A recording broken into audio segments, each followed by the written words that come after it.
Jina langu ninaitwa Hozan Humbura, ni afisa utalii kutoka Bodi ya Utalii Tanzania, lakini nasimamia ofisi za nyanda za juu kusini Tanzania. Tuambie leo nini? Maneno yako ni yapi?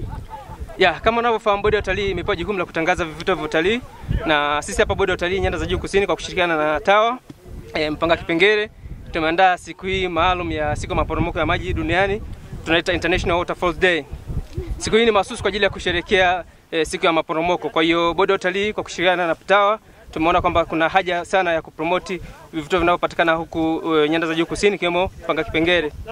Mpanga Kipengere ni moja ya maeneo ambayo yamebarikiwa sana kwa na maporomoko ya maji yenye kuvutia. Tunasema ni the land of waterfalls. Kwa hiyo tumeona kwamba tuna haja ya kuattract watu waje watembelee, waone, wasikie, watazame kwa macho, waone kwamba Mpanga Kipengere ni nini, inapatikana wapi, ina vivutio gani. Kwa hiyo tumeona sasa kwa uwanda mpana Bodi ya Utalii tumesema tu promote wadau mbalimbali waweze kuja kutembelea vivutio hivi, lakini pia waweze kujionea. Lakini kama itoshi, tumeweza kutembelea eneo hili ambalo linaitwa ni Bustani ya Dunia. Hili ni moja ya eneo ambalo ni zuri la kuvutia na ni moja la eneo ambao Mpanga Kipengere wamekuwa kilipromote ili watu waweze kuja kuangalia shughuli zinazofanyika hapa.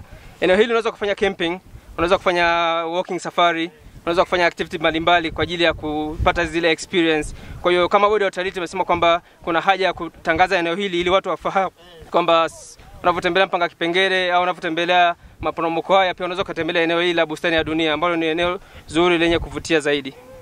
Siku ya maadhimisho ya waterfalls duniani tumeona mwitikio ni mkubwa sana. Tuna watu zaidi ya 150 kutoka Njombe, Iringa na Mbeya ambao wamekuja kusherehekea siku hii maalum ya siku ya maporomoko. Kwa hiyo tunaona mwitikio ni mkubwa na tunatoa hamasa kwamba wadau waweze kuja kutalii vivutio hivi. Ni kwa ajili ya wa Tanzania, ni kwa ajili ya watu wa Njombe, kwa ajili ya watu wa Iringa na Mbeya, kwa waje waone vivutio vinavyopatikana hapa. Na kuna huduma tofauti zinapatikana.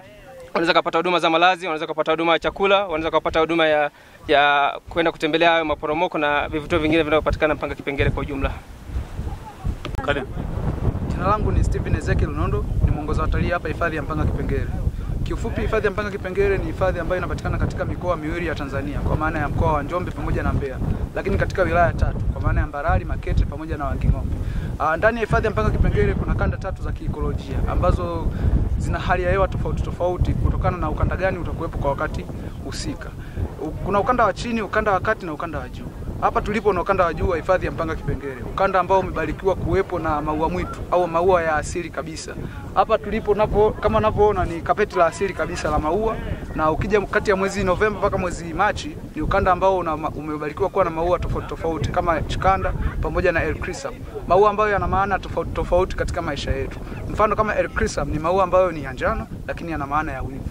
Hapa hifadhi ya Mpanga Kipengere tuna furaha kubwa kuwaambia wadau wa utalii katika mikoa yote ya Tanzania na dunia kwa ujumla kwamba ukanda huu wa Bustani ya Dunia ndani ya hifadhi ya Mpanga Kipengere utalii rasmi sasa unapatikana na unaruhusiwa.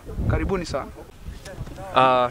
Naitwa Gabriel Shawa, ni mkurugenzi kutoka UPL Safaris and Tours ambapo tuko Mbeya na Njombe hapa katikati, na kwa sasa hivi tuko katika eneo hili la Mpanga Kipengere ambako tunajipatia mandhari nzuri ambazo unazoziona hapa ndani. Nafikiri kwa jumla sisi kama UPL Safaris kuhusiana na utalii wa ndani tunahamasisha sana na tunaleta wageni, tunawasafirisha kutoka maeneo waliopo kuwaleta ndani ya hifadhi hii ya Mpanga Kipengere.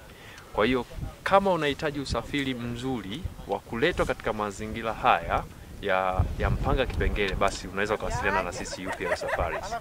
Vile vile UPL Safaris tuko humu ndani ya hifadhi ya Mpanga Kipengere, tunatoa huduma zote ambazo wageni wanazihitaji, ikiwemo huduma za vyakula na malazi yaliyopo humu. Tuna aina 2 za malazi, ya kwanza kabisa ni campsite na nyingine tunayo ya cottage ambazo tunazo 12 pale kwa sasa hivi na zimekamilika, pamoja na lounge nzuri ya kutoa huduma za vinywaji na vyakula, restaurant bora kabisa imejengwa ya kisasa zaidi kuweza kuwahudumia watalii wetu au wageni wetu wote wanaoingia hapa ndani. Kwa hiyo zamani huduma hizi zilikuwa hazipo, ila kuanzia mwaka huu ulipoanza mpaka hii leo huduma zinapatikana humu ndani kwa kushirikiana na TAWA. Serikali katika kuingia mkataba kama huo wa uwekezaji katika eneo hili la Mpanga Kipengere, kwa kweli tunajitahidi sana kuongeza kipato cha taifa kwa kupitia wageni ambao wanaingia hapa ndani, na sisi tuliopo hapa ndani kuweza kuhamasisha, kwa sababu serikali iliyopo ni kuhakikisha kwamba huduma accessibility zipo. Sasa sisi tunaenda tunazipresent zile huduma katika lile eneo ili tuweze kufanya biashara, ili wageni wetu wasipate changamoto yote. Kwa hiyo serikali imeshafanya shughuli yake, imeshafanya kazi yake kuweza kuhakikisha sisi wawekezaji tumeweka shughuli zetu humu ndani na tunatoa huduma zetu kwenye ubora zaidi. Naitwa Christopher Ndendekisye, ni mkurugenzi wa chuo cha True Road Safirisha. Sisi tuna kozi 6. Ya kwanza fashion designing, ya pili cosmetology ambayo ina maeneo mawili, hairdressing lakini pia na beauty, ya tatu hotel management, ya 4 tunafundisha upande wa magari kuendesha, na haya ni magari makubwa, malori na gari za abiria. Ya 5 ni kozi ya ujenzi wa vitu mbalimbali, kwa hiyo tunaita construction and crafts. Ya 6 ni mambo ya biashara kwa maana business studies. Sisi tupo Ilala Boma, Dar es Salaam, karibu na ofisi za mkuu wa mkoa. Hosteli ni bure kabisa kwa wale ambao wanatoka mbali. Asanteni.